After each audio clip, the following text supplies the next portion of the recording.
Messi. Oh, brilliant skill from Lionel Messi. Surging forward with real menace here. Brilliant from Messi. Oh, what a goal that is!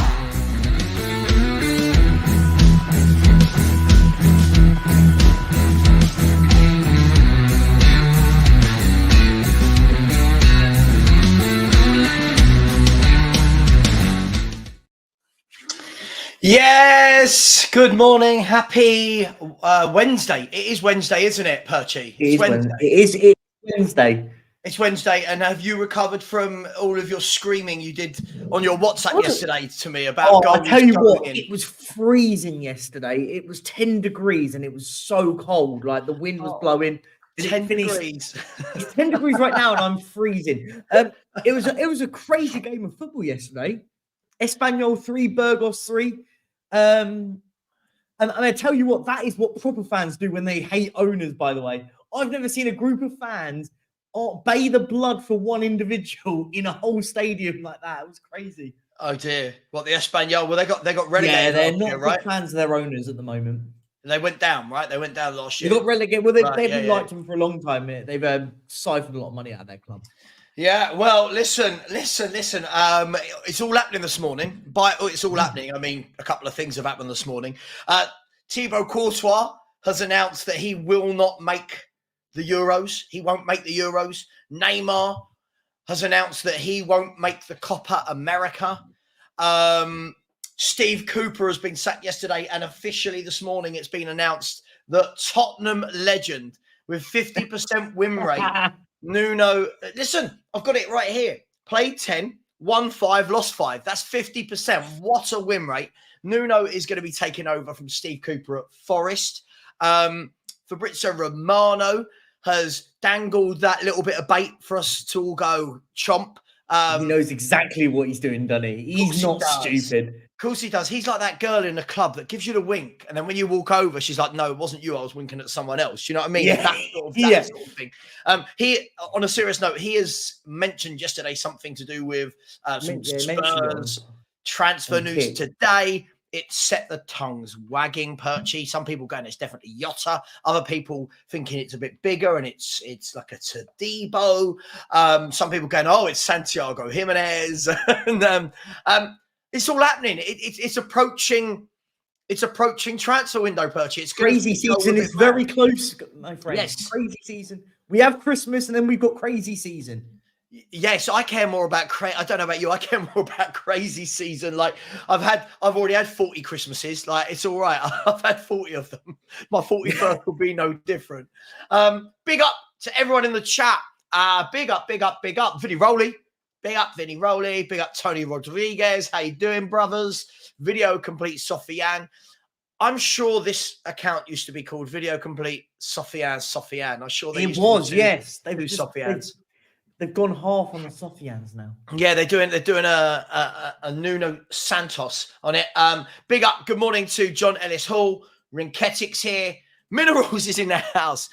Big up, I guess who Slim Shady Savva is Vicario a bargain. I've no idea what that sentence means apart from that is the best sentence ever. Yes, Vicario is a bargain. We've got Louis K in the house. We'll come to this in a minute, Louis. He said yesterday, let me actually bring up, because it was an in the know that I know called Fabrizio Percio, who sent me this information yesterday. And I'm the Romano of the Romano. Basically, Fabrizio Romano was on a stream called At Kick Streaming. Yeah, and he said that there'll be something on Tottenham's transfer plans tomorrow. Now, he said this yesterday. He said there'll be something on our plans, and he's working on something right now. Now, obviously, you have to we have to look at it, Perchy, that obviously if English is the second language. So when he says things like he's working on something right now, I guess that means he's trying to find out the information because there is something, right? What do you think it is? Come on, let's get excited. Yeah. Are we signing Mbappe? No, we're not signing Mbappe. Maybe his less technical brother. Before we start, by the way, hope you guys like the new background. In the top, your top left is Linktree thing, QR code. So it's just up there. I think it's. I'm not sure if I'm pointing the right way, but Go up there, scan that, and all of our socials are on there. So make sure you go over there, check it all out. Enjoy it. It was set it up over the last few days, so I hope you guys enjoy it. Just check it out; it's all cool. But look. Just quickly, I'd like to say on that, Perchy, thank you to everyone that has subscribed the last 2 days. We've had 20 subscribers the last 2 days. And as I said yesterday, my faux pas lost us a few. But thank you for all those that have subscribed and the people that have been loyal. And thank you for all the nice messages. And thank you to you, Jack Perchard, for holding the fort while I was waiting for on stream. What's happening? I know, being nice. It's all good. It's all good. No, listen, it's an absolute pleasure, mate. It's been really, really enjoyable. What I will say, look, let's just sort of delve back into it. What do I think it will be?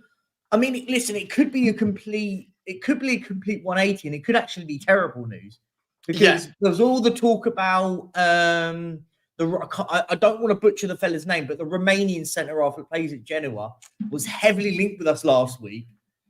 And now, was it Draganic? I don't want to butcher his name, but he was heavily linked with us. But there was a lot of rumours coming out yesterday that he's about to sign a new 4-year contract at Genoa, which it would be so Spursy for that to be the transfer news. We could be signing a centre half, Santiago Jimenez, Jota on loan maybe.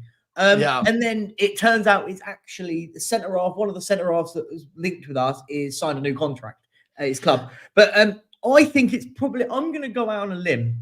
I'm going to gamble on this one, and I'm going to say the news is that Spurs are going to sign Jota on loan in January.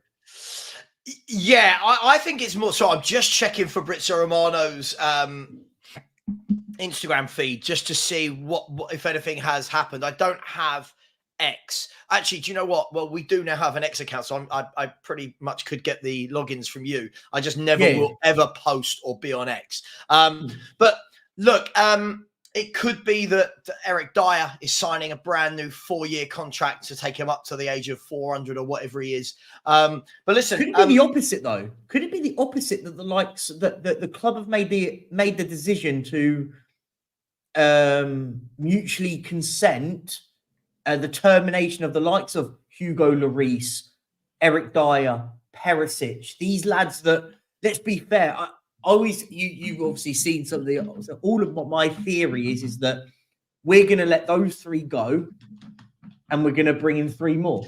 Maybe that's me being a bit delusional, a bit excited, but do you know what? That's it. But the news could be that, right?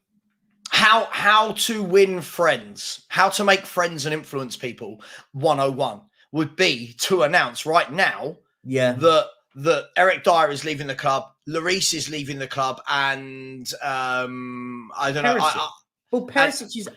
Perisic in a sense will not be registered, but he's injured now for the rest of the season. Yeah, but they're not going to let him go in this window, are they? Because you'd have to pay out his wages when he's not playing. No. But the club will do is not register him, remove him from registering him in January, which allows Spurs to sign 3 players. Right? It would free up 3 spaces on the registration. Sure. Not registering him. Sure. Yeah, it's going to be interesting. It's going to be interesting. And by the way, we will, a little bit later, we will touch upon the Nuno Espirito Santos news. I mean, just quickly, we'll get into it later, but I'd feel really underwhelmed if I was a Forest fan. One of my good friends, Chris, messaged me yesterday and said, if you were a Forest fan, wouldn't you have wanted to be a bit braver with a younger, hungrier manager that wants to play some football? But we'll get into that a bit later, Perchy.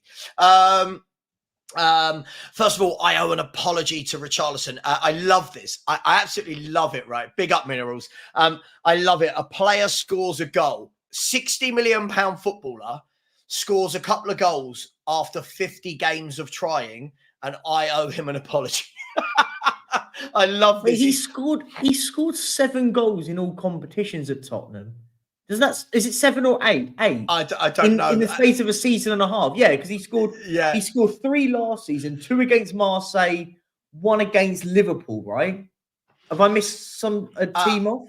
Probably not. He got 1 against Fulham in the Cup, didn't he? I remember that. Yeah, Fulham in the Cup this season. So he scored 5 goals this season, 1 in the Cup, 4 in the league, right? Apology for what? I know. I do find it funny. Listen, I love it as it comes from a good place with Minerals. I love Minerals. I think the interesting thing for me is if you're going to go down that route of player has 2 good games, apologise. That means if a good player has 2 bad games, do we automatically write them off? Do you know what I mean? Right, I saw a Liverpool fan basically saying to get rid of Mo Salah because he wasn't great against Man United. You know what I mean? Like, you must have seen the clip, right? Yes, I've seen it. Yeah. So it's like it goes both ways. Like, so it is actually everything in football is so binary when it comes like that. They have one bad game and all of a sudden it doesn't matter. Get out of the club. It's like, what? Wow. Yeah, I do find it funny. Probably just going to be that Dyer is leaving and Højbjerg will stay. Yeah, I think Højbjerg will stay. We'll talk about that in a minute. Look, I do find it interesting. I love some of the comments that we get in the chat. They do keep you going. Sorry, Simon. Yes, sorry. By the way, I don't want Eric Dyer to stay. Whenever I stream, right, I'll tell you what, big up to Dave, the Irish Hotspur. Whenever I stream with Dave, he's always like, your mate Dyer. And I'm like, hang on. Hang on. When did Eric Dyer become my mate? What's quite funny is, you know, the 10 in 10s. Like, hopefully you guys will be watching the 10 in 10s. Watch today's 10 in 10s with Henry. He comes out with some real controversial stuff. But when I've been asking Spurs fans, the number of times when I've said, who is the worst player to have played for Spurs? And I'm thinking I'm going to get some really bad names. Like, I've seen some really bad players. And people are going, oh, let me tell you, Savva, it's Dyer. And inside, like, I don't argue it. It's not the show isn't about me. It's about their opinion. But inside, I'm thinking, listen, Dyer's bad. I've seen a lot worse. I've seen a lot worse. I mean, Vlad Kirikez comes to mind as worse than Eric Dyer. I mean, listen, I could go back to people like Kevin Scott, Stuart Nethercott. I could go back to some Alton Fulwell. I could go back to some really bad players. We've had some poor players, Gregors, Raziak, Fraser Campbell. I mean, how long you got? But Philip Bidwell said, Savvy, you don't owe the fake Brazilian nothing. The fake Brazilian that's going to be pivotal to them in the Copa America next summer. It is funny. I don't know. I know you were at the game last night. Mbappe seemed to be a topic of conversation for about half an hour last night on our watch along. Oh, okay. Angus was in the chat, right? You can see. I love Angus. Going, right? Big up Angus, by the way. I do love Angus.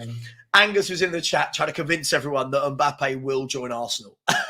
It was just I love it. And then I had the audacity to say, but he's going to join a massive club. And it was like, how are we not massive? Blah, blah, blah. Oh, it did make me laugh. I'm glad I've come back. It did make me laugh. It's all fun. It is indeed. Look, Tottenham Hotspur, it is about to be silly season. On a serious note, talking about being silly, it is about to be silly season, Perchy. We're about to be linked with everybody and anybody. It happened in the summer. I think we were linked with about 15 to 16 centre-backs and ended up getting one. Do you expect it to be the same from now until the end of January, that we're just going to be linked with every centre-half that's remotely available? Yes and no. I'll sit on the fence. Yes, in the sense if we don't sign someone immediately. Let's just be fair, right? I'll put it in. If the news today from Romano that comes out is that Spurs have had a bid accepted for insert centre-half, then we're not going to hear any more of it. However, if we get to the last week of it, we will be linked with every single centre-half out there that is available to sign. So it goes one or two ways, right? Will we... Ange is the manager that came out and said, I want business done immediately. Which great coming out and saying that, but we're Tottenham Hotspur. We don't do much business very, very quickly, right? Yeah. So I think it goes in both ways. It goes in absolute both ways. And I think it'll be interesting. I think it won't just be centre-halves. I think it could be attacking wide men. It could be centre forwards. It could be midfielders. I think you've got to remember, right? We've got a list of players still we want to get rid of. There's a list of players, whether they're playing at the moment because we've got injuries or suspensions. There is a lot of players that this manager wants to get rid of. And I'll kind of flip a question to you, because I see a lot of people going, "Oh, we need to keep hold of insert player." I'll use Højbjerg as the example, or Lo Celso. Yeah. And for me, I've sat on this and said, I don't want them to go if it's a loan deal, because I just don't think that benefits us. I agree. If we can get money for these players, if Juventus were linked with Højbjerg recently, I saw, and if they come in and say we'll offer you 30 million euros, 30 million quid, take it, and go and bring someone in. Same with the Lo Celso. Just quickly on that, Perchy. Did you see that people in the beauty of getting live? People in the chat will tell you very quickly if you've got muddle up. I'm pretty sure a few days ago I saw that Juventus have had a bid to take Calvin Phillips on loan accepted. Oh, okay, yeah. And I'm just wondering whether or not that scuppers any. Good word, scuppers. Oh, no, great word. I just wonder whether or not that's taken away, because the Juventus seemed like it was a good destination. Him or them or Atletico, their management suits a Højbjerg. But no, you're absolutely spot on with it, mate. Everyone in the chat, it was Juventus, right? No, I did see that. No, you are right. I don't know if it was accepted, but I did see the links and stuff. Yeah, I can't imagine that City will reject it after what Pep Guardiola said about him last week. It's really, really interesting. And on top of that, mate, you look at what we've already got at the club, right, that needs to leave. And then let's talk about the spanner in the works, the elephant in the room, whatever analogy I can think of at the moment. Tungai Ndombele. I've never known a man talked about so much in 5 years for doing so little for a football club. Play so little, let alone just... Well, yeah, right? Now, this is a guy that's gone on loan. Is this the third loan club he's gone to? He's gone to Lyon, Galatasaray and Napoli, right? Yes. If I'm right. Yeah. No one has played him consistently. No one has come in and put a bid. Galatasaray are cancelling his year loan, year loan deal. He's going to be back. Now, I'm going to ask you this question. Do the fan base now kind of collectively, as 100% of a collection, turn around and go, right, get rid of this guy? Or are we going to start hearing those noises again that we heard in the summer of, oh, I think Ange can do wonders with this guy? You know, like... What do you reckon is going to happen? I'll be amazed. I mean, there will be people that will say it. Of course, there will be, because this dream that we can somehow turn him into the midfielder that he once was, which I still don't understand what was that. But for me, I think we're in a really, really big issue with this guy. And when he comes back, there's a massive issue, because whereas the likes of Eric Dyer and Hugo Lloris, for example, Uzo's we want them gone, but I'm not a massive problem with them sitting around at the club. I kind of have an issue with this guy being back at the club. His attitude's wrong. He's obviously being fed by his agent. And again, there's no fact in this. This is just my opinion on it. Yeah. His agent is feeding into him, going, don't do anything. Don't just turn up on time for training, blah, blah, blah. Go leave at the end of training, blah, blah, blah. Don't do anything wrong. Don't turn up late, because you do one thing wrong, they'll fine you. We don't sit pretty. They've got to make a decision with you. And they'll go, we're not budging. We will not accept anything until you pay his contract outright. That's what I think is happening right now. So I think he's one of those players that, do you know what, whatever the financial burden is on it, you go, do you know what, rip, buy. Yeah. I'll tell you what else is rip and buy. By the way, I posted this a couple of minutes ago. There's 42 likes and over 135 of you in it. 100 likes right now. Come on, let's get it up. And listen, we don't ask for money. We don't ask for super chats. Some channels do. We don't ask for that. What we do ask is for likes. It's free and it really does help us. So please do. Look, it's going to be really interesting, right? Because I'm guessing that You know when you've seen enough of a club and you've supported a club for long enough, and you know the fan base, you just know how it's going to go. Like I know that Spurs win 2 or 3 games in a row, and everyone loses their mind. I know that you lose 2 or 3 games in a row, everyone loses their mind that way. I've almost got this feeling that because Ndombele is coming back, Perchy, at a time where Bentancur's injured, Maddison's injured, Papa Sarr and Basuma are going to be at the African Cup of Nations. Lo Celso can't keep himself fit for longer than 24 minutes, right? I've got this feeling you're going to start to hear people calling for, well, I tell you what, this could be a chance for redemption for Tunga and Ndombele. I don't see him in any way, shape or form as an Postecoglou style player. Which is why I was surprised in the summer when so many people were saying that he could. He doesn't fit. Does he fit the bill? Does he fit this high-pressing, high-energy game that Postecoglou has adopted? I don't. I'll be brutally honest. I don't think he fits many systems because, and I mean it seriously, right. because the key thing is what does Ange want more than anything? There's one thing he wants more than anything on it. Ignore tactics, formations, positions. What does he want? Hard work.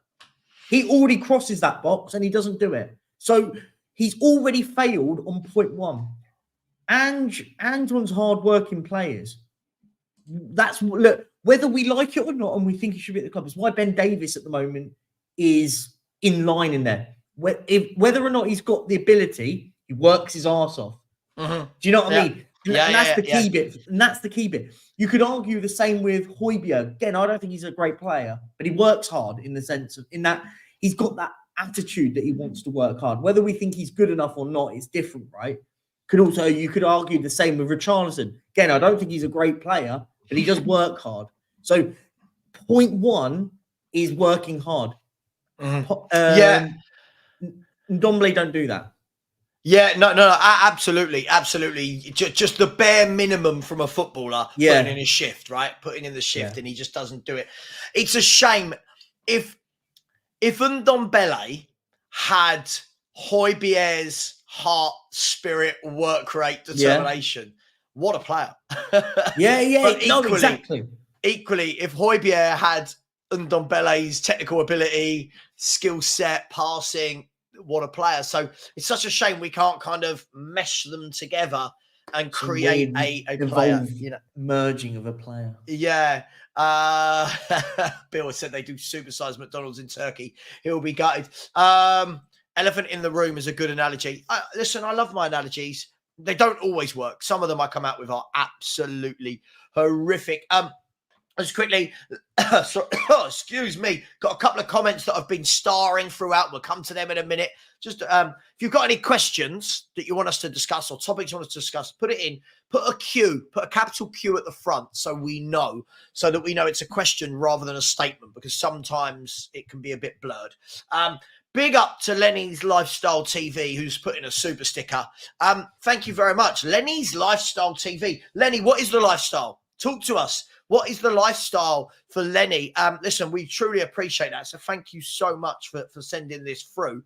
Really, really do appreciate that. AJ has said that Dragasin, I believe it's pronounced that way. Somebody will correct me if I'm wrong, to sign a new deal at Genoa. AJ's come back in and said that Ndombele has all the God-given talent in the world, but his attitude absolutely sucks. He just doesn't need to get rid. I can't argue with any of that. I think, this guy for the last 5 years at Tottenham Hotspur has been raking in a minimum of £10 million a year salary. I don't know what other endorsements or deals he may have or bonuses. 10 million a year. And he's going to look back when he's about 45, 50, and he's going to wonder what could have been with the talent he had. And that is the shame of Ndombele. Dominic Carney has said he might stay due to AFCON. Yeah, what I was saying. Absolutely. Big up to you, Dominic. Philly, big up, brother, has said Toney or Ferguson would showcase ambition, as would Jimenez, but our ownership don't have that. Let's talk about Spurs buying a striker, shall we? Before we come to this comment, actually, let me come. A couple of people have been asking this question. I'll come back to that, Philly, in 1 second. Minerals has asked, would you take Dominic Solanke at Spurs? Perchy, I'm going to ask you before I give my opinion. Would you take Dominic Solanke, 26 years of age, plays for Bournemouth? He's got 9 in 17 this year, but only 6 in 33 last year. What do you make of Dominic Solanke? Good question. Solanke's a weird one because I kind of like him as a player. I think he does well, but I sit there. It's a very Spurs signing. It would kind of make it very similar to very Spurs signing. Well, no, because in the sense of like we did the similar in January because he'd cost a bit of money. Would end up paying 45 million pounds for him, and it'd be a very similar signing. Yeah, well, you think Dominic Solanke would only be 45 million? I'm saying at least 45 million pounds. It'd probably be a lot more. But in the chat, just while Perchy's talking, let us know. Forget whether you want him. How much is Dominic Solanke worth in this market? Go on, Perchy. And the reason why I say that is because it's very similar to a Brennan Johnson signing. You're buying homegrown. You're buying a player for potential in a sense. So he's 26. Maybe you want a bit more, but I think the key bit for me with the whole the whole thing with Dominic Solanke is doesn't score enough goals for me. Like, for example, if you're going to be spending north of 50, maybe 60, some people in the chat are saying 75 million pounds. If I'm spending 60 to 70 million pounds on a striker, I need to see 15 league goals minimum, right? And I think that's the key bit. Does he guarantee you goals? No. Does others in that list, like if you're going to spend 70 million pounds, go and test the waters for the likes of Evan Ferguson, who I think has a lot more potential down the line. And I think he's an absolute quality. I think he's very, very similar to He's very, very similar to the likes of what's his name? Harry Kane, right? He's got that build and model for it, right? Well, look, here's Dominic Solanke. Here's his career. He's 26 years of age. Started at Chelsea. I don't believe he played. He's not played he played one game other. He played an other game. So we don't know what the other was. So no goals for Chelsea. He went on loan to Vitesse Arnhem, scored 7 in 25 back in 2016. He then played 27 games in all competitions for Liverpool and got 1 goal. 1 in 27 isn't great. Then in his next 2 years as a Premier League player, he played 46 games for Bournemouth, scoring 4. Then he went down to the Championship, got 15 in 45, then 30 in 48. Last year he got 7. This year, now the reason I'm reading that out, Perchy, when we look at that, we've seen this all too many times before in the world of football, right? We've seen player doesn't do a lot, has purple patch. I don't know why I'm talking like a caveman. A player doesn't do a lot, then has a purple patch, and all of a sudden it's, oh my God, this guy's great. We've seen this with so many players down the line. Is that what this is? Is it because at the moment he's got 8 in 16 in the Premier League, so he's scoring 1 every 2 for the first time in his career in the Premier League, and now everyone's going a little bit over the top about him? Yeah, a little bit. I think we've got to look at it in the context. Is he a good player? Yeah, he's all right. He's a good player. But is Dominic Solanke going to be a difference maker where we want to be in 2 years' time? And when I say it like that, I'm talking about it in the context of you look at other strikers available in a sense. And when I say available, at that level of price. Yeah. You're expecting, and listen, maybe this is just me thinking from like 75 million pounds, 80 million pounds. some people in the chat were saying, yeah, 75 million quid for me. And I'm going, you want the finished article for that, really? Like, you could probably get more of an opportunity to sign a Jimenez for that sort of money, who at the moment is scoring. Yes, you could argue we don't know what he can do in the Premier League. Solanke's had a small bucket-sized collection in the Premier League, but look, would I be annoyed if we'd signed him? No. Would I be like, oh, do you know what? It just feels you wouldn't be annoyed if we signed Dominic Solanke? I wouldn't be annoyed, but I'd go, oh, I think we could. Would you sit there and think, what are we doing though? Like, yeah, that's my point. That's my point though. Okay, so why wouldn't you be annoyed? I wouldn't be sat there going, okay, look, I'll see how this kid goes, but I'd sit there and go, well, it feels just very much Spurs if we sign a player like that. For example, Solanke is one of those players. If I was a Tottenham fan, I'd want in at the club alongside a much more prolific striker. And we're going to come to somebody. If you get in a Solanke, he should be your number 2 up top. Like, if, for example, if you're paying 50 million more for a striker, they should be your number 1, shouldn't they? But that's my point. For me, Solanke's a no on the price tag that's going to be put on him, because the English tax, or whatever the sort of buzzword people want to use nowadays, that's where I'd be annoyed at. I wouldn't be necessarily annoyed if we signed him, but I'd be annoyed if we signed him at 60, 70, 80 million pounds. I'm sitting there going, he's not that. He's a 30 million pound striker in this market. He'll probably get 10 league goals this season. What's he on now at the moment? Did you say 8 already? He's got 8 in 16 in the Premier League. Yes, and so he's going to probably finish around about 12 to 15 goals this season, fundamentally, right? He's going to finish around that sort of level. I mean, how he's going at the moment, he's looking at, again, I can only go by his average right now. He's looking at the moment to finish the season on about 17, 18 goals. However, form is temporary, right? This is the problem. Form is temporary. Now, his goal scoring has coincided with Bournemouth being in a good period of time. Bournemouth have done well in the last 7, 8, 9 games. When Bournemouth don't do well, his goals will naturally dry up. Of course. But I do find it interesting. I've started a few comments and we'll get to them. Just a few comments that I found interesting. Sorry, I'm just trying to... by the way, do smash the subscribe button if anyone hasn't. We're 43 away from... I'm going to give you boys and girls in the chat a target. Let's get us back to 12k for Christmas Day. That's what I want to see now, guys. Let's get back to 12k for Christmas Day. You don't have to do anything for us.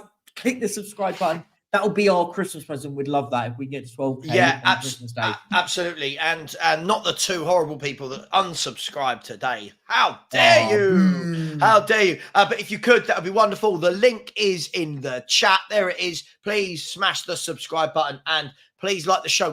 We should be on 125 likes at the moment. We're only on 77. So can we get that to 100 immediately, please?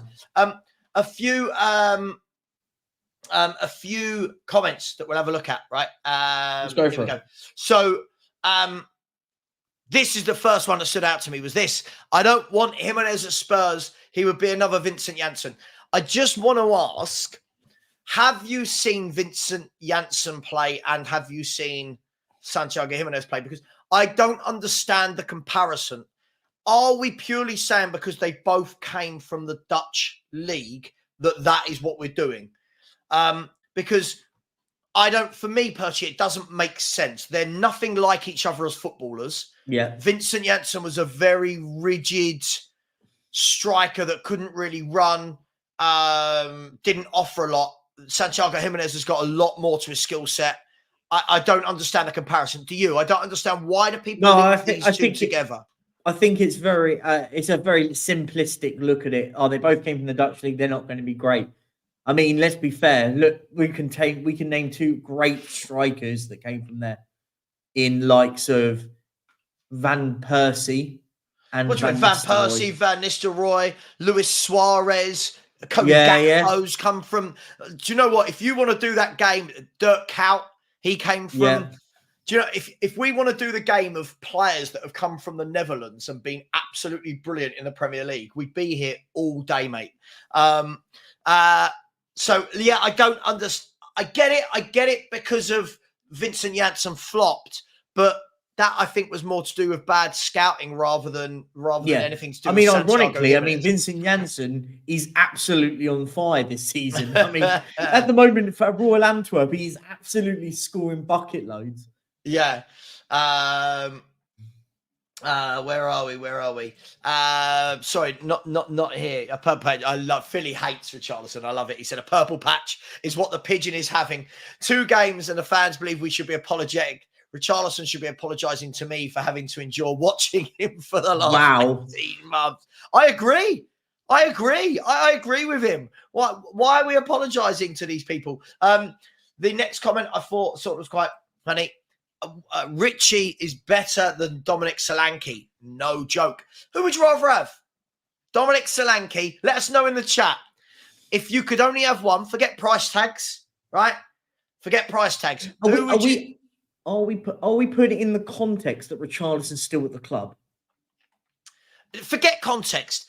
Who would you rather have up front for your club? Dominic Solanke or Richarlison? Oh, Dominic Solanke. If I was going to have one or the other, like in the context, but I wouldn't at the moment. I would rather keep Richarlison than spend another 80 million pound for Solanke. That makes sense. I'd rather us go, look, we'll stick with Richarlison because I don't think there's much difference in the pair of them. But if you would pick one or the other, I'd go Solanke. I think he's a better goal scorer. Yeah, I'd rather Dominic Solanke. There's something about Richarlison's game I just don't like. There's something about his character that I just don't like. I don't know. Look, it's not personal. It's not personal. It's just his type of style of play and the way he conducts himself isn't for me.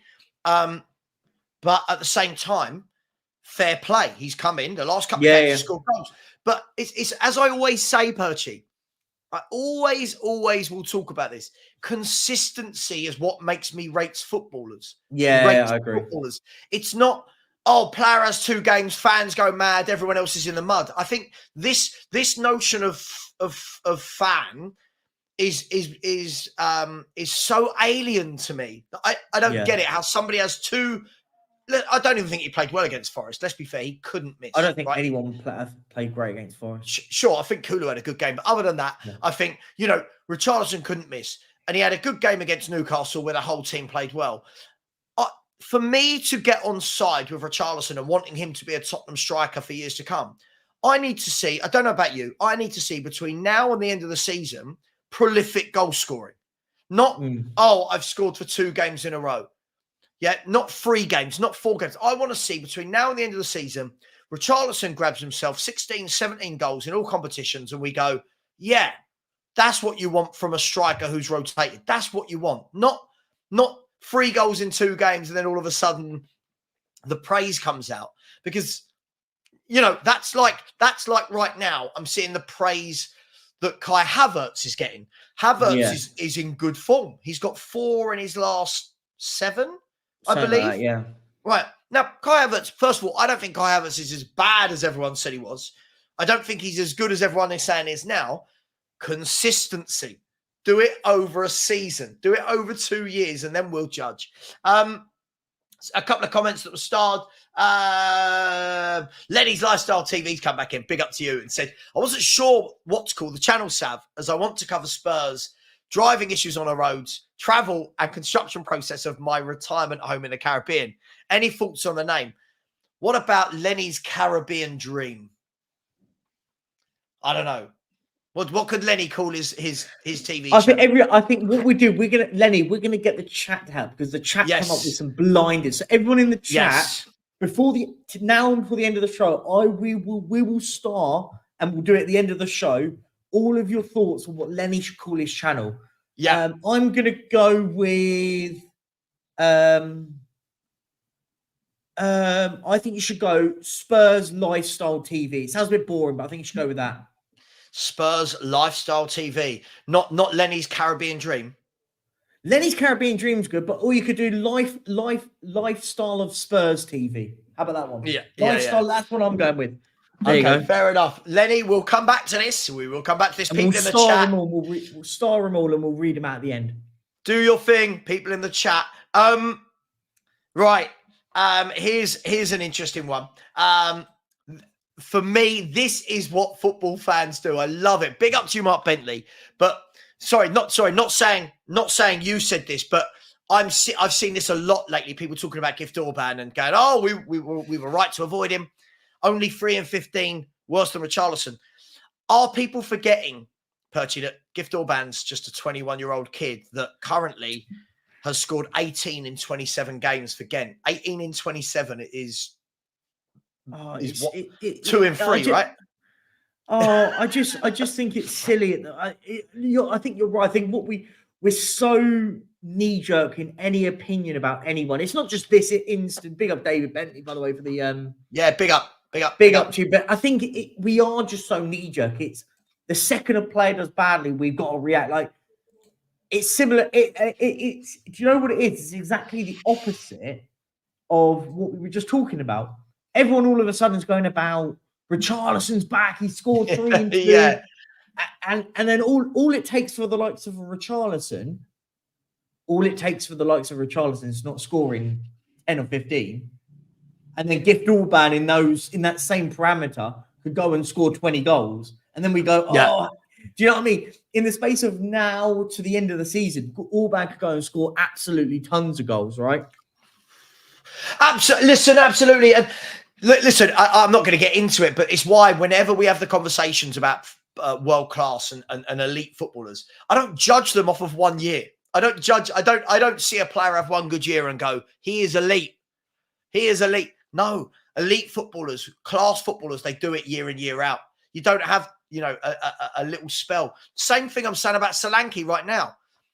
The way Solanke can shut up football fans is go and get yourself 20 Premier League goals this season. Yeah, right? Put yourself in the market. But yeah, you're right. If you get 20 goals in the Premier League, people will start talking about you. You won't be at Bournemouth next season, right? Like it sounds counterintuitive in that sense about you can get yourself up there because look at the likes of Harry Kane, Haaland, Salah. I just picked out 3 there. Toney. There's a reason why Toney's being linked with all the big clubs at the moment because he goes and hits 20 goals in a season. Goals get you a big move. If he goes and does it this season, there'll be a lot of big clubs, not just in England. There'll be big clubs in Europe that will go, do you know what? We want a goal scorer. We need a goal scorer. Yeah, absolutely. Look, by the way, this isn't. I just want to make this clear and to make sure that this isn't so black or white. This isn't about just Richarlison. This is about all footballers for me, Perchy. As I said, Havertz is the best example of that. Havertz is in a good spell of form, right? Yeah. Goal scoring wise, he's in a good spell of form. He could go the next 10 games and not score. Everyone hates him again. So yeah. For me, what I've seen consistently for years from Richarlison is he's not good enough. The last 2 games doesn't suddenly make me as a fan go, I've been wrong. I know. I've been harsh, Lenny's life rants. Lenny's completed life TV. Love it. Lenny, see, we're going to get some funny ones for you, Lenny. Lenny Kingston TV. Amir, 2 minutes. Yeah, listen, I think this is the problem. Back in the day, I say back in the day, like I'm going back to the 30s or something. Strikers, scored goals. But you know what? When people were looking at Chris Sutton, Les Ferdinand, Teddy Sheringham, Michael Owen, Dion Dublin, Darren Huckabee, Shearer, Fowler, Paolo Wanchop, I could keep going. Like no one ever went, he's got 1 in 4. People were just like, he's a really good striker. Yeah. Dion Dublin wasn't a 25, 30 goal a season, a handful to play against. People, his strike partner would love playing with him because of his off the ball, holding the ball up in the air. Same with Emil Heskey. If you looked at Emil Heskey's stats now, people will go, oh my God, he's terrible. You ask any striker that played up front with Emil Heskey, Perchy, they all loved it. Michael Owen's a great example, right? Yeah, Michael Owen, him and Heskey at Liverpool combination it just worked. You could use the argument, by the way, about Peter Crouch at Tottenham. Sure. People would say, "Oh, look, he didn't score many goals," but he was the handful that allowed the likes of Jermaine Defoe to score the goals that he scored. Right? Absolutely. I mean, look, I'm just quickly searching Emil Heskey now. Now, Emil Heskey played 600. Here we go. Listen to this. These stats. People nowadays, fans nowadays, would lose their mind over these types of stats. So, in his career, he played 786 games, club games, and only scored 164. Now, if that was happening now, people would lose their mind. They would absolutely lose their mind. His best ever scoring season in all competitions for Liverpool was 14, but it didn't matter because his partnership with Owen was so good. Internationally, he played 62 times for England, only scored 7 goals. He only scored 7 goals, but you know what? They loved playing him because of you knew what you were going to get from Emil Heskey. And I think we need to get away from this. Someone's in a purple patch, they're amazing, like type of vibe. But listen, it's a good conversation. Big up to absolutely everyone in here. It's a pleasure to have you. We are 97 likes and 195 people in here. So come on, we've got less than a 50%. If we're talking stats, less than a 50% ratio. Let's do this. A couple more. Big up Jerome. Hope you're well. Thank you very much. Been some lovely people while I've been away. A couple of comments have starred. Let's talk about this. I did promise Philly I'd come to this, Perchy. Toney or Ferguson would showcase ambition, as would Jimenez. But our ownership don't have that. I'm going to ask you this, Perchy.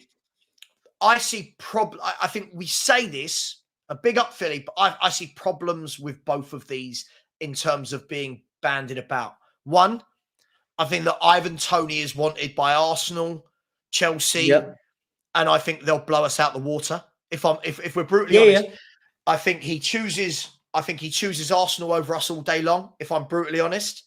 And I think Chelsea will blow us out the water with finances. Yeah. Evan Ferguson, it's not realistic. Brighton sell their players for redonkulous amounts of money, and he's going to have so many years left on his contract. I don't see that either of these as viable options. Do you?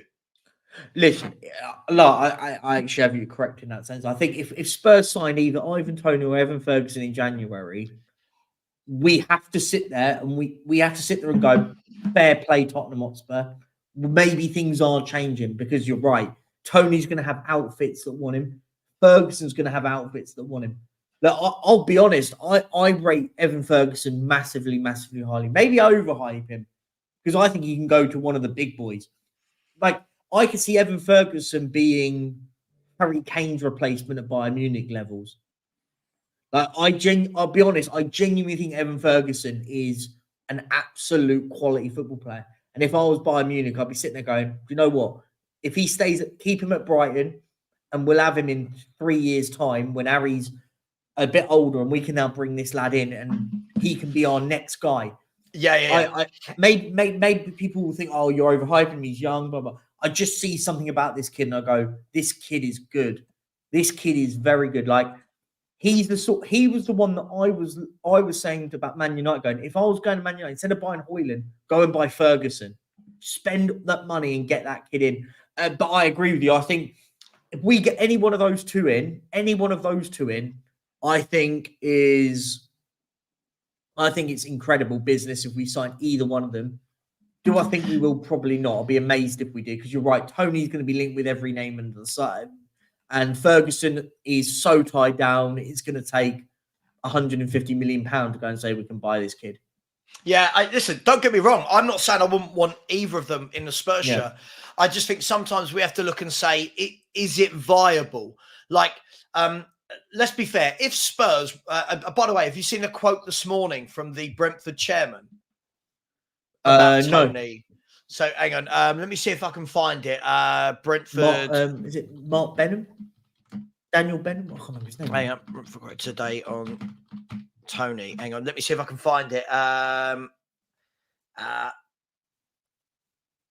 Yeah, sorry. So the Brentford chairman said Benham. This. He said, hang on, where is it? Let me find it. He said, He said, I'm so excited for Ivan to come back because I see him out there in training and he is some player. It looks like he's never been away. There is a real ambition from him, and I can see his eyes that he's going to be better than he's ever been. I really believe that'll be the case. Yes, there will be lots of interest in Ivan in January. Naturally, there should be. He was the third highest Premier League goal scorer last season. One of them, Kane, has gone to Germany now, so he's up there as one of the best strikers in the division. He's in the top 5 in the world. But our suitors will have to pay a sizable fee to take him away from the club. So look, that's what I mean. I don't think anybody going after Ivan Toney thinks they can rock up with a 65, 70 million bid and Brentford going to go, yeah, go on then. I think you're going to be looking at ridiculous amounts of money, mate. I think you're going to be looking at starting with a 1, I think. I agree, but do you know what? It's going to sound crazy when you hear this, but just hear me out. He's scoring. Is Ivan Toney a risk in January? I'm not talking about Spurs. I'm on about just whoever signs him. Is it a bit of a risk? By the way, I think he's a quality football player, but he hasn't played for 6 months. Is it a risk? Look, I guess it depends. Listen, this is part of football clubs to work out. If I'm going to buy Ivan Toney, right, I would know I'm going to buy. Right, okay. Yeah. If I'm a football club, I'm not going to suddenly ask about Ivan Toney's availability in January. I'm going to know. It's going to be a big plan, right? Because we're not talking about, a quick 20 million punt. I know that sounds mad, 20 million, but we're talking about a player with 80, 90, 100 million, whatever it's going to be. Yeah. So surely, whoever it is would have been asking his agent, the club, look, we are interested in Ivan Toney. What's it going to take for us to get him? But equally, they're going to be asking the question, while he's been off, what's he been doing? How's he been staying fit? Has he been training? What's his body weight? I know that sounds silly. What's his body weight like? Is he in shape? Is he fit? And that's what, I mean, if you look at Spurs' point of view, that's what our scouts and director of football, that's their job. Their job is to find out all of that information. So for me, it could be a risk, but that's down to the clubs. But I think it's going to be a lot of money. I think it's going to be a real lot of money to take him. And I just think that Arsenal or Chelsea I think they both blow us out the water. I do. That's just my Who opinion. would he go to out of those 2 teams? I just want to get your opinion on it. It depends what his character is. If his character is about who's best placed right now and who can challenge for a title and playing Champions League football in the immediate term, it's Arsenal.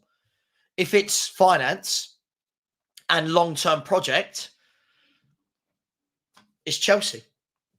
But the question I would be asking, if I'm Ivan Toney, I guess the first question I'm asking is, I know if I go to Chelsea, I'm playing every game. Let's be fair. Yeah. Ivan Toney's going to start every game up front. Would he start? I'm not saying he wouldn't. I'm just asking a question. Would he start, Perchy, every game up front for Arsenal? Yeah. You think he would? I'll be honest, he does. I think he does. I think he does because Gabriel Jesus, however much I think he's a good player, doesn't score enough goals. And the difference for Arsenal at the moment, I was having this conversation yesterday on Judge Mo with Sad and Co. and Jerry and stuff. We were having this conversation. I just said, Arsenal need a striker. They're trying to tell me they need number 8. I said, no. Arsenal need a goal scorer that can get them 20 goals a season because that's the difference between them finishing in second and then winning the league. Because Man City had that 36 goal a season machine in Haaland, and Arsenal didn't have that. Arsenal, and I said that Arsenal defensively are brilliant, but they need to be completing games now and winning them with a goal scorer. Yeah, no, absolutely. Look, I think it's interesting. I just don't think it's ever been Spurs' MO to go, sorry, you want 100 million? Yeah, all right. Do you know what I mean? Yeah. Perchy, I'm happy to be proven wrong. I'm happy for Spurs to go, Evan Ferguson, you want 100? I just don't think it's sustainable. I don't think it's the way that Daniel Levy, I'm saying I think. I know it's not how Daniel Levy runs this football club. Another player that a lot of people are talking about in terms of a forward line is Garassi at Stuttgart. Another player for me, Perchy, that, again, I'm not saying he's not banging in goals for fun at the moment, but again, it screams very much of purple patch. Let's get him in. Never in his career before. He's 20. I've got his stats here. He's 27. Never in his career before has he scored more than 12 league goals. And that was last season for Stuttgart. Yes, this season he's got 16 goals in 13 games. Is this another one where it's very reactionary as opposed to he is the answer? What do you make of Guirassy? He comes across as the player that has an amazing World Cup and then we sign him and then does absolutely nothing after. You know, there's always that one player after a World Cup that you go, oh, this guy's amazing. And then you sign him and then he doesn't do what he did in a World Cup, right? That's literally how it feels like for him. But it's one of those. It's a weird one, right?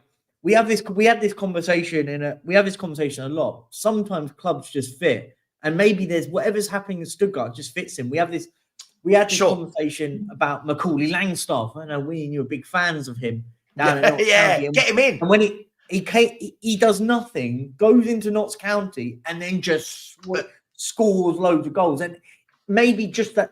It happens, unfortunately, and we've had it before where we've signed. Look, let's be fair. We signed Soldado, was banging in goals, comes to Tottenham, and then doesn't. Right, mate. Listen, I think a number of things we've got to look at with we always have this conversation on this channel, don't we? That it's sometimes right manager, right team, right time, family settled, kids are happy. All of these things can contribute to being right place, right time.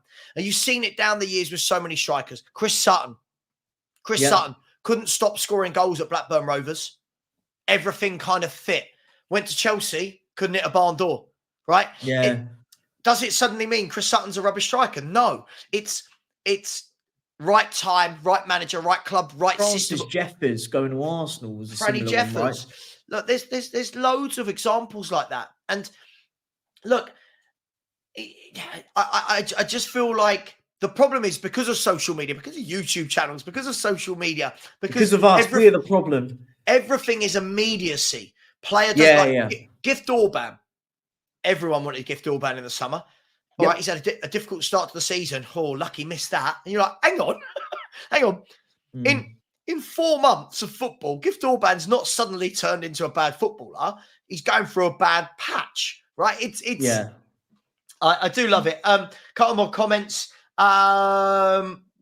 Thank you, Andy. Thank you very much. Really, really appreciate that. Martin said Guirassy is just a journeyman. I mean, when you look at it, Perchy, I've got his details still. Guirassy, in the last 10 years, has played for Laval, Lille, Auxerre, Cologne, Amiens, Rennes, and Stuttgart. He's played for 7 teams in 10 years. I don't know. It would have to be one of those that you think, you scouted correctly and got the man that you want. Let's have a look. Some of these comments, just to go back. AJ came in with a question and said, this gets me. Why do you... Where'd you stand on the Romero is better than Saliba argument put forward by Will? On Alan's show last night, some Arsenal fans were going at him. This is nothing short of insanity, surely. Without going into this too deep. Oh, by the way, sorry, there's a follow-up to this. Sorry, Perchy. A follow-up. Perchy looks nice and fresh today, doesn't he, everyone? Perchy looks fresh, like he's been in that cold Spanish air watching La Liga 2 football.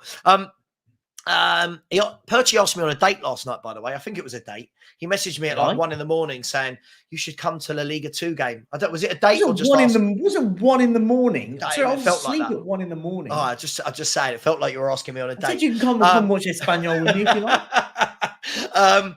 AJ said his argument is that the stats prove he's better than Saliba, but that's not what he judges it on. He judges it on highlight videos on YouTube. You only have to watch the game to see Saliba as well ahead. Look, I'm not here to judge what Will watches and what he judges things on. That's up to Will. I'm not going to talk ill of another YouTuber here.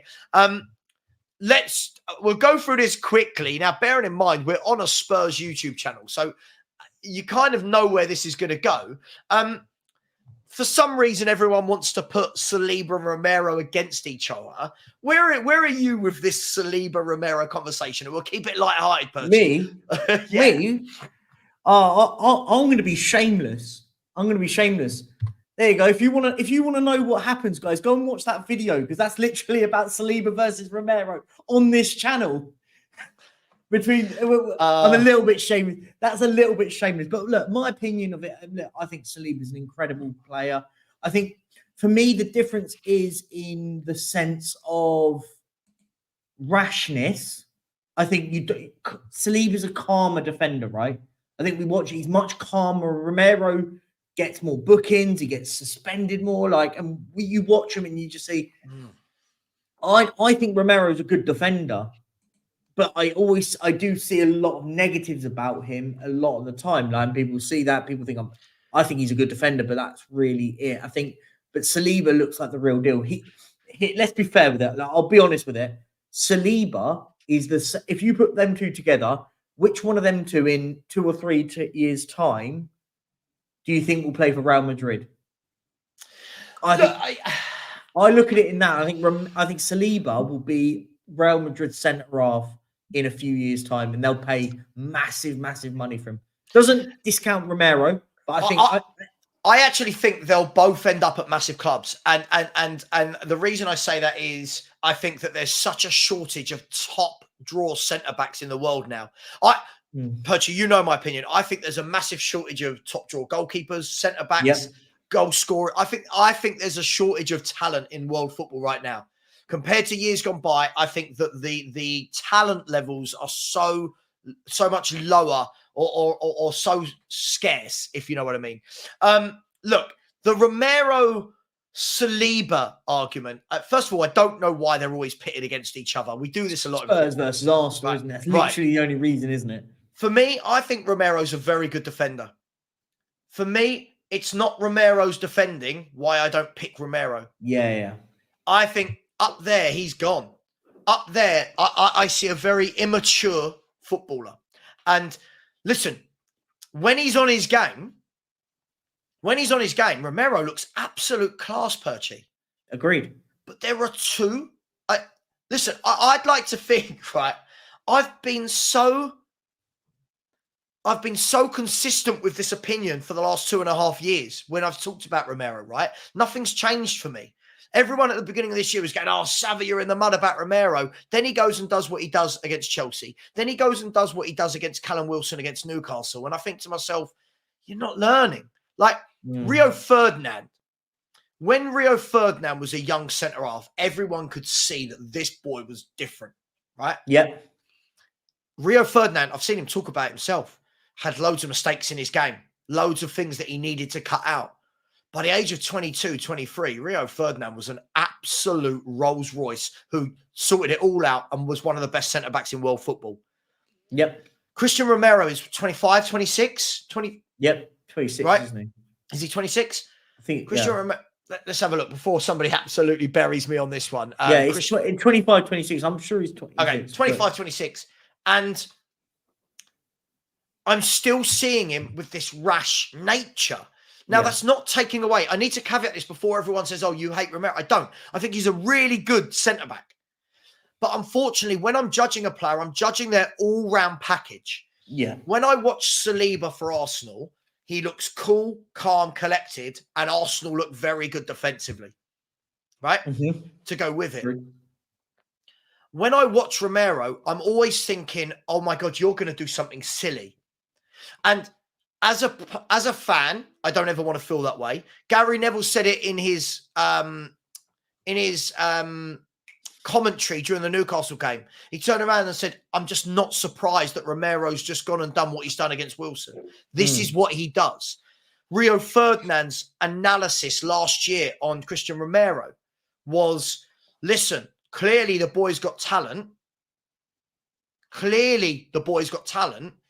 But he's got to get this side out of his game. And he showed all these clips of Romero just going in and not thinking. Do you know what it is? It's not that he just wasn't thinking about what he was doing. He wasn't thinking about his teammates. Agreed. Right? Now, what's happened, I've noticed in our fan base, is what a lot of, not all fans, I'll never say that again. I'll get in trouble. What a lot of our fans do is go, oh, but he does that to compensate for Dyer or Davis. No. What he did against Callum Wilson the other day, that wasn't anything to do with anyone else. There was no need to do that. That's his game. That's his nature. Now, equally, you don't want to remove the we never want to remove passion. We never want to remove degrees of aggression. But it's the rashness that I just don't get. That tackle against Callum Wilson, let's be brutally honest, Perchy, that should have been a red all day long. Yeah. Right? 100%. And now we would have been sitting there against Nottingham Forest, Everton and Brighton, again, without Romero and Van der Ven. That's where he doesn't, for me, he's not thinking about the team. He does, but do you know what? You've got a good point about this. And this is the thing, right? He doesn't think about his team, but also fans that sit there and say, oh, but I like what he does. Like it shows it and stuff. But I always use the bigger picture. It's all good. Yeah, great. I like it when a player gets stuck in for a thing, gets sent off. And I go, well, now we're going to be playing Emerson Royale and Ben Davies at centre half. And then everyone goes, oh, well, no, Doggy's now suspended as well. So it means that we're going to have to play Eric Dyer at centre half. Then everyone goes, oh, then we're crap because we've got Eric Dyer, blah, blah, blah. So, well, hang on. Players need to think about these things. Like, I think they've got this. I think but this has to, and look, this kind of comes to an overarching thing. And I'm going to divert the question. Big up AJ for the question. It's a really good question. It's a good talking point. I'm going to slightly divert it for a question because I've brought it up a lot about who needs to be the one now that needs to be talking about this, about our discipline at the moment, because I think it has to, someone's got to, I had this debate last night and I had this conversation about it and I was like, who does the manager have to go in and say, look, guys, I like the enthusiasm, blah, blah, blah, blah, blah. But every time you guys get booked or suspended, you're adding to a problem with a squad at the moment that is load of injuries on first team players. We can't have you guys out of games of football anymore because it's causing us problems down the line. Like, look, I'll use this as an example. We've got Everton on the weekend. Absolute great form at the moment, right? Everton in great form. We're going to be without Basuma and the Doggy through suspension, right? And we've obviously got Bentancur injured, Van der Ven injured, Solomon, Perisic, Maddison out injured, Lo Celso injured as well for Everton, right? So we're already depleted minus those two players suspended. I also caveated, whether or not that game is, Romero and Sarr get booked against Everton. They then miss the Brighton game. And the problem is, and I think there's a bigger picture what I try and make of this when people go, but we need at the moment a bit of a settled squad. And we can't get it and injuries you can't help. Happen, it is what it is. But we can get a settled squad when we're not getting players suspended, right? No, absolutely. And listen, John, I hear you, mate. What I hear all the time is, first of all, Ramos was a different level to Christian Romero. So let's get that straight out there, right? When people want to compare players, at least compare Romero with someone his ability level, not one of the best defenders of the last 20 years. Ramos was an absolute genius of a defender. Listen, I don't think Ramos getting sent off was good at all. The difference is Ramos is playing for clubs where they've got cover, right? Ramos is playing for, I don't condone the sendings off, by the way, Perchy, but when Real Madrid had Ramos sent off, their backup they were putting in wasn't Emerson Royale, right? And for me, I just think at what point with Romero does he look and think, hang on, okay, right, Mickey's already injured. Let me just be sensible. And it's the fouls that he doesn't need to make. Like that tackle on Wilson when you're, what were we, 4-0 up? 3 or 4-0 up against Newcastle. Oh yeah, we were 4-0 up. And he just goes in at him and you're thinking, we were 3-0 up, sorry. 3-0 up. Like 3-0 up, game's over. But it's not, by the way, like, and I think this is where people say about Romero. It's not just Romero, by the way. No, of course it's not. Basuma last weekend, 2-0 up against Forest. And you go, game's over, by the way. Game's done. and you go and clatter someone. Doesn't need to. And I think that's where my frustrations are coming from, by the way. We're getting players sent off when we're leading games of football or not losing them, right? Do you know what I mean? Like Romero was it Romero when we were against Chelsea 1-0 up, or was it 1-1? At that time, I think it was 1. The red Romero got was when it was 1-0 because they scored the penalty. Yeah, that's what I'm saying. So we're getting sendings off when we're leading games of football. When it comes across like self-capitulation, and you're like, I think we need to go and But Percy, can I calmer? Can I? The thing is as well, I feel like this needs to be talked about more. If people are saying they like what Romero does, and part of his game is getting those red cards and those suspensions, that's fine.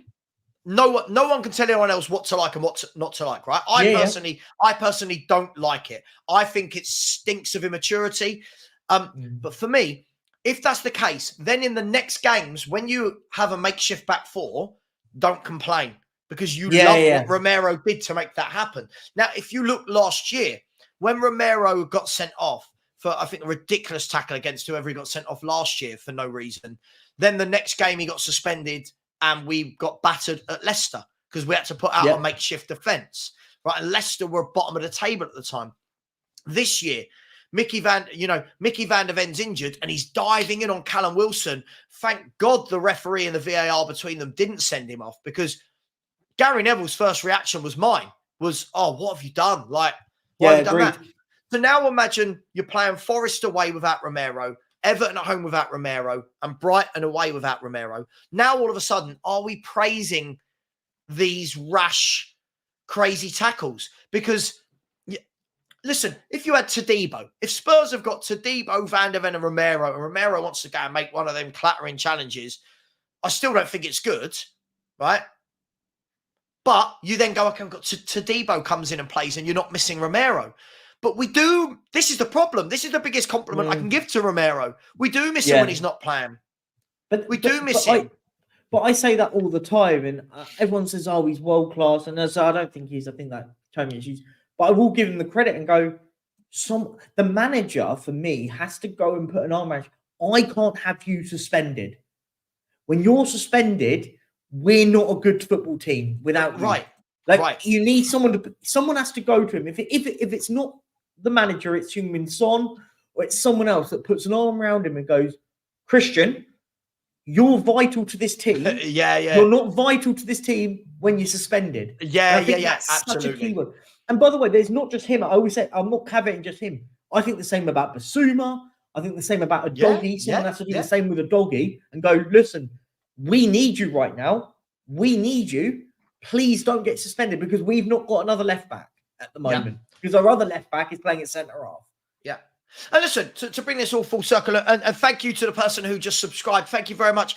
If you'd be so kind, in the next 5-10 minutes, if everyone who hasn't subscribed, please would, that would be much appreciated. Look, the link is here. We're trying to get to 12K. We're only 40 odd away, so please do. Here is the link. Would 3 or 4 of you be so kind to go over there and smash that like button? It would be much appreciated. So please do that. That would be appreciated massively. Percy, the thing is, to bring this back, first of all, Romero is one of our captains as well. That's got to be talked about. He's one of our captains. Second of all, to bring this full circle, and it was a question from ages ago.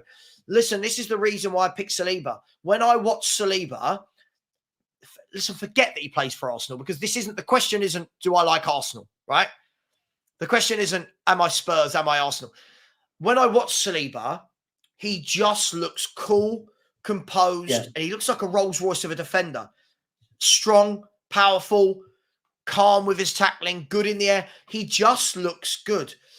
The baggage that comes with Romero for me, you think he's been sent off for Spurs 4 times already? Is it 4 times? Yeah. In all competitions? Once this season. No, maybe 3. I think it's 3. No, last year he got sent off against Man City. Man City, he got sent off against. Milan. Yep. This season against Chelsea. Chelsea. He got sent off in one of his first Europa games for Spurs, if I remember correctly.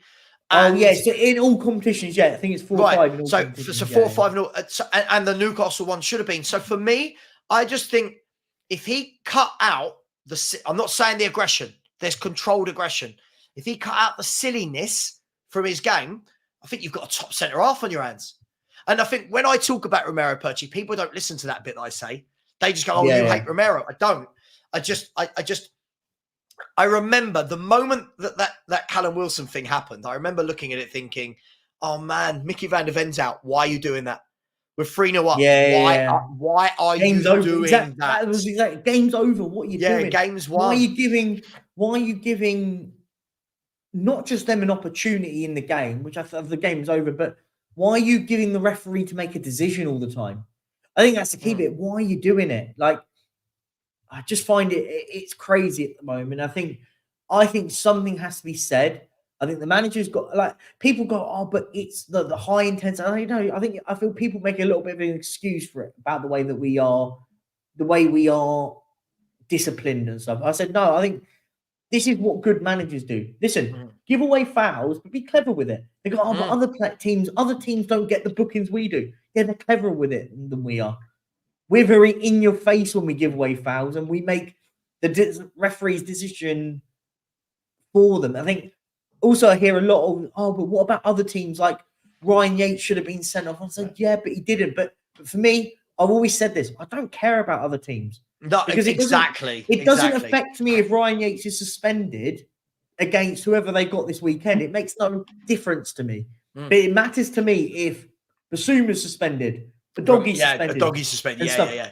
And I think that for me is where we need to stop worrying about what happens with other players and other teams.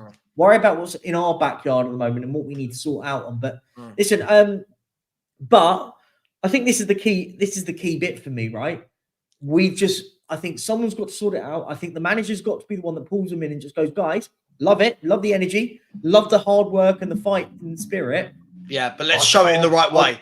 But let's show it in the right way, and let's not keep getting silly bookings and silly red cards because you can direct that energy.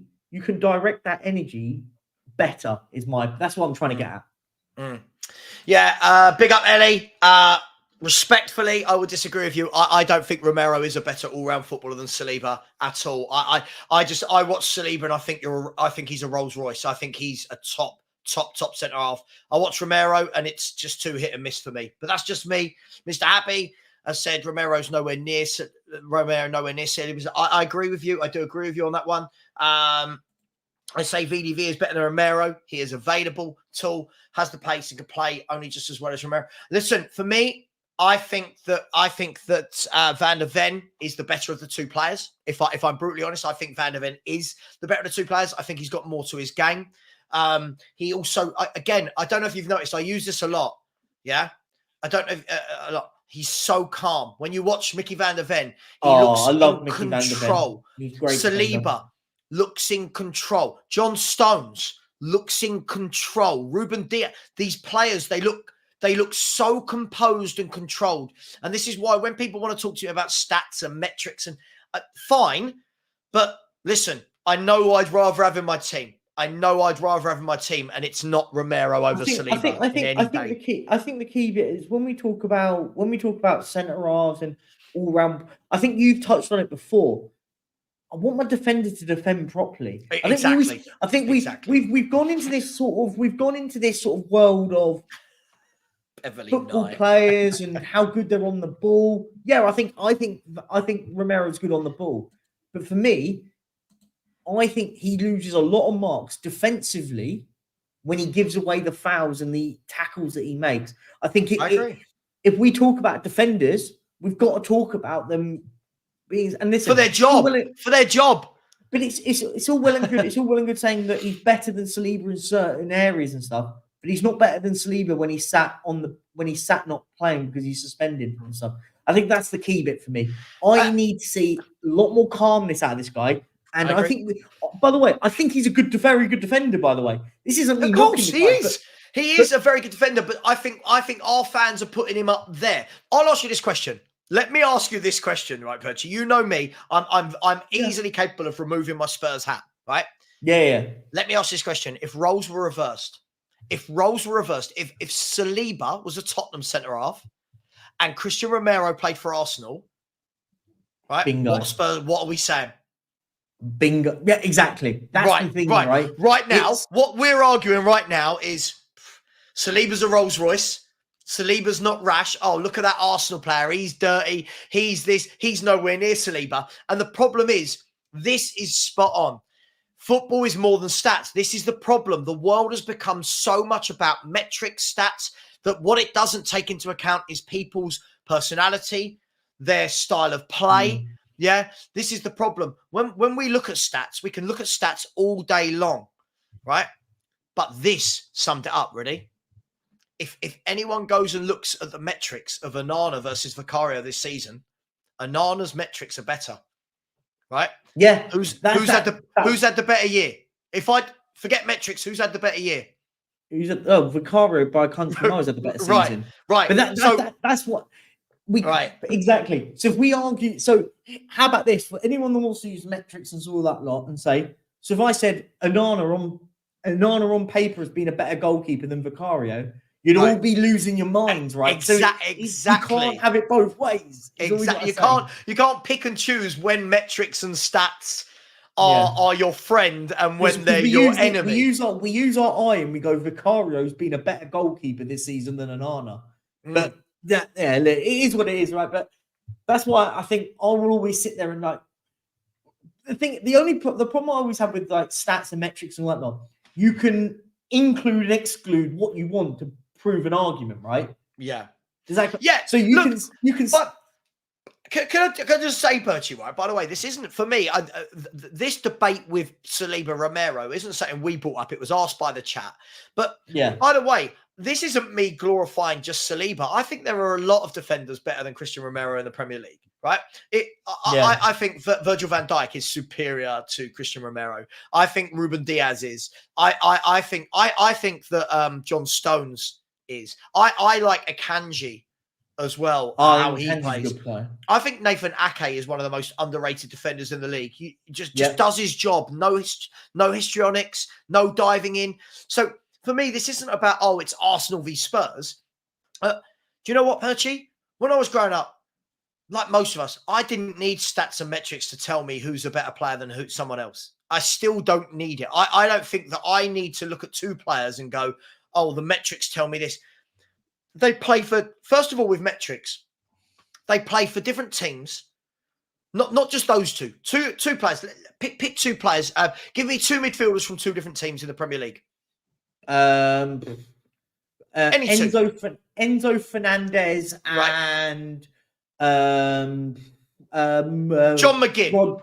John McGinn, go on. McGinn, go on. Now, if people right now, what we could do is you could have in the box where I am here and where you are, they could put Enzo Fernandez stats, John McGinn stats. Now, I'm not saying this isn't a debate about who's better, by the way, but the point is this.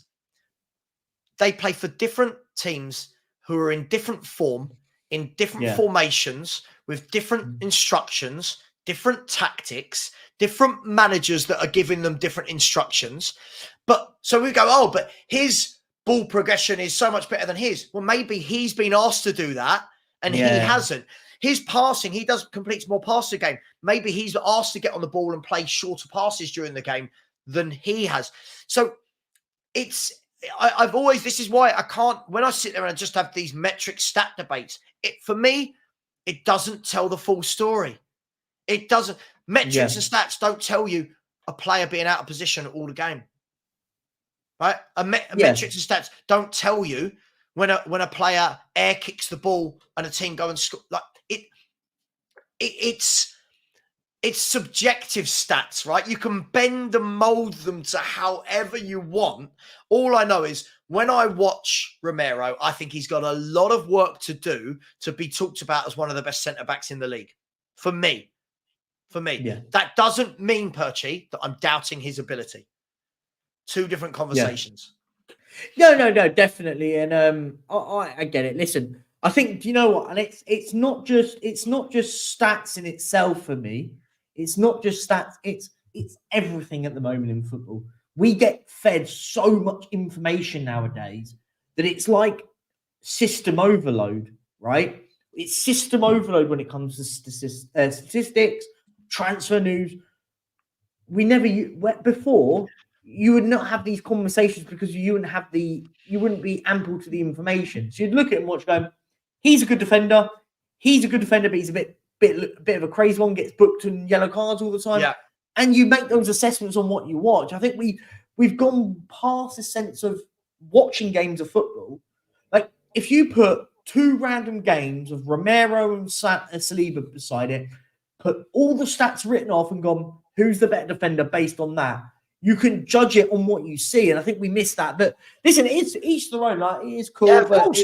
You could do this with anyone. Like, yeah, you remember a year or so ago when the conversations were, oh my God, it's Kulusevski versus Saka. Like, I know who I'd rather have, right? But there will be metrics that Kulusevski's better at than Saka. But I know that 10 times out of 10, I'm always going to pick Bukayo Saka. Do you know what I mean? Equally, James Maddison versus Odegaard. I'm picking James Maddison every time over Odegaard. But I'm sure there are probably some metrics that Odegaard is better at. But listen, these have always been what we've always had in football. You know, scouts back in the day never needed a million stats to tell you whether a player was right. They got the good players. And look, it is what it is. At the end of the day, I'm happy Romero is at Tottenham. I just want him to cut out. Same with Basuma. Just cut out the silliness. Cut out the silliness, because that is part of a player's all-round makeup, Perchy. Yeah, you can't say we love this. Oh, don't worry about that. No, your all-round makeup is what makes you a top player or not, for me. Agreed. Absolutely. Yeah, but hey, good times. Good times. Yeah, Finn, I think, look, I mean, I'll tell you what, whilst we're on Kulusevski, there was a question asked in the chat. Before we do that, Savva, big up, always a massive supporter of the chat. Big up to you, my friend. Thank you so much for your generosity over the last year or so. We really do appreciate you. Seven, tell some of these other people to subscribe. There's over 200 people in here. We should at least get to 11,960, which is 3 more subscribers today. Has said, call it Caribbean Spurs. Nice and simple. Love it. Keep it simple. And have the thumbnail of a cockerel drinking a Caribbean I would have done the cockerel on a pineapple. Cool. Right. Yeah. Listen, there you go. Couple of things. There you go. There's your logo sorted, isn't it? Kulusevski, this question has been asked 2 or 3 times. I've not been ignoring it. It's just we've been in the throes of discussion. I've really enjoyed today's show, by the way, Perchy. I think we've had good discussion. Yeah, it's been good. Everyone's behaved themselves in the chat as well. We'll go for another 5 minutes and then we'll call it a day. Gary Neville has said Kulusevski could be worth 100 million soon. Do you agree? No, I do not. No, and no. I don't, Perchy, do you, based on what? Why is he going to be worth 100 million? See, I disagree with you, but I disagree with you probably not on the reason why the conversation was there for. I think he is worth £100 million because that's unfortunately the market now. Yeah. And it says, was Enzo Fernandez over £100 million player? No. But is that what people pay? Yeah. At the moment, that's the going rate now. Look, I think there's a lot more to Kulusevski's game that we're seeing. I think he's I always said this, technically very, very good football player. I just think he needs to be a bit more ambitious with it. I like him down the middle. You know this. We've had this conversation numerous times. But yeah, I think he is a £100 million player, but not because I just think that's the market nowadays. Look, let's be fair. Are Spurs accepting £60 million for Kulusevski tomorrow? No. Are they accepting 70? No. Whether we like it, whether or not me and you agree on what we should or shouldn't do, but are the club aren't going to accept it. They would accept £100 million. They might accept 90. Sure. So in the sense of, I'm talking about it in the context of age, contract length, and all that. Yeah. So I think he is around about anywhere between 80 and 100. I don't think he's anywhere further than 100. I think that's crazy money. but anywhere for being 80 to 100. I think if let's be fair, if someone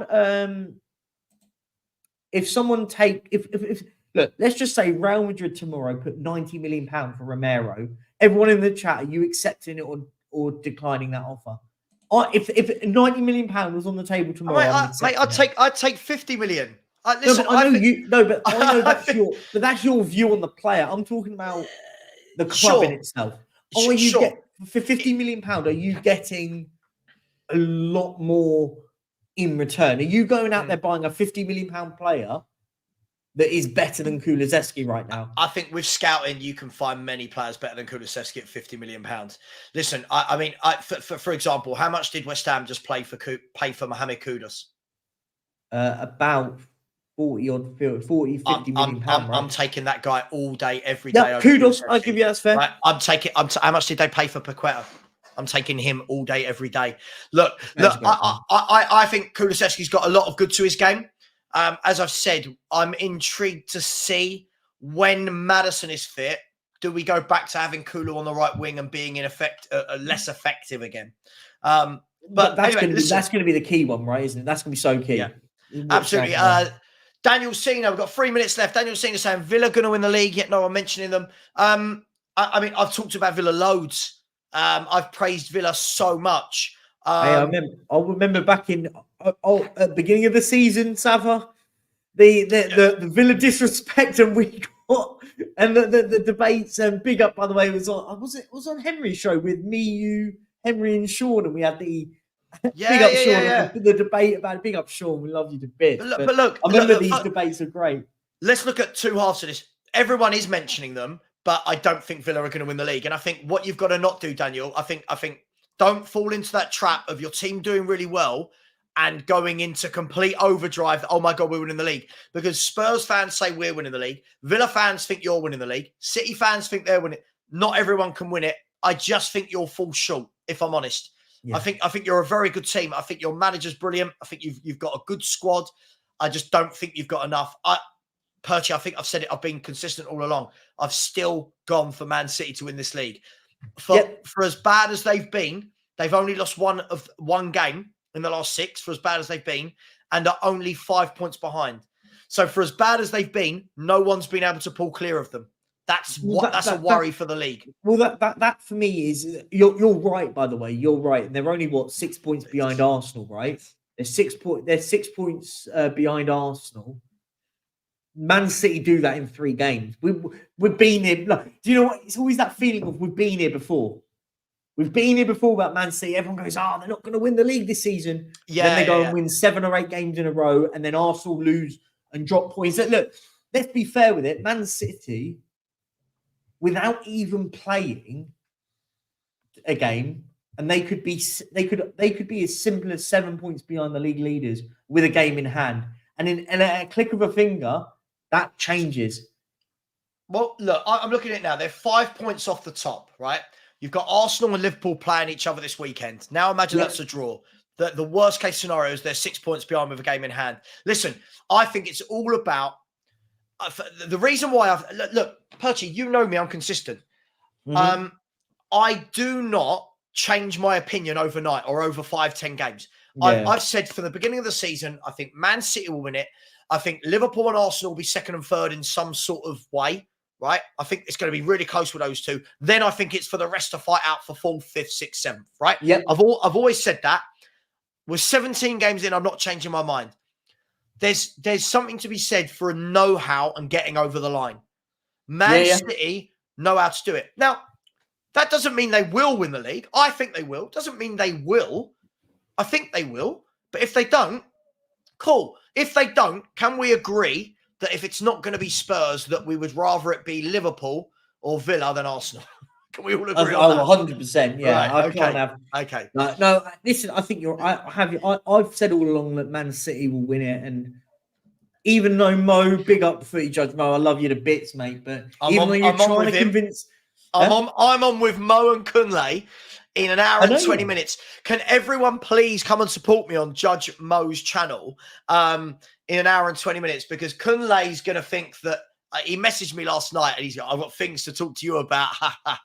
He's going to go down the route of City are out of the title race. And then I'll have to say, I still think they'll win it. Then I'll be called a Man City fan. Blah, blah, blah, blah, blah, blah. I do. Listen, Perchy, I did just want to say, sorry, just two quick things I want to say. Sorry, Mikhail, hope you're well, my friend. I said, controversial opinion.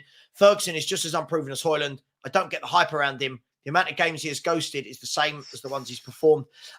Mikhail, I don't disagree with you. I think there's a lot of talent there, but I do think that everyone's going a little bit OTT about him, but that's football fans for you. And Mr. Happy has said Basuma versus Rice, at the risk of sounding like I hate Spurs, for me, it's not a competition. If we're judging on this season, there's no debate. I'm judging on every season. Declan Rice is better than Basuma. Declan Rice is quality. Whether people like it, love it or not, Declan Rice at the moment is in incredible form at the moment. The thing is, leading by example there, isn't he? Declan Rice, you watch him at West Ham. You watch him for England. You know what he's doing. Declan Rice gives you a 7 to 9 performance every week, Perchy. Yep. Right, his ball recovery is excellent. His passing's good. His defending's good. He gets forward. His leadership. Listen, I love Basuma, but again, another one where you don't know what you're going to get. Sorry, for me, unfortunately. Listen, guys, I've really, really enjoyed today's show. And you know the good thing about today's show, Perchy? It's not the end. There'll be another one tomorrow. There'll be one tomorrow at 10 a.m. Look how excited. Look how happy he is. Big up, everyone. We will be live tonight for... you're going to join me for that, Perchy, for Liverpool West Ham? Yeah. So join us tonight, Liverpool West Ham. We always have a chilled one where we eat some food, have a laugh, have a chat. Liverpool v West Ham. Not sure who I want to win that, to be honest, because I don't really want Liverpool winning it, but it's West Ham. Thank you, everyone. Perchy, much love as always, my friend. Thank you for everything. Yeah. No, thank you very much. It's been a good one. This is. I say thank you for having me on. It is equally my channel. I can turn up when I want. Thank you for coming. What I've also done, guys, I've redirected you over to Footy Judgment. I know they're going, these guys going live in an hour, so go in there and just spread some love over there, guys. There's nearly 200 viewing in. So yeah, I get a lot of abuse in those chats, so please come and go and support Savva over there. And listen, mate, it's been chilled. I'm gonna go do some work, and I'll catch you tonight. Yeah, I've got a call in 1 minute with somebody. So there's the link. Smash it. If we can get 2 more subscribers in the next couple of minutes, when the show ends, would be amazing. We get to 11,960. Much love. Take care. And as always, come on, you Spurs.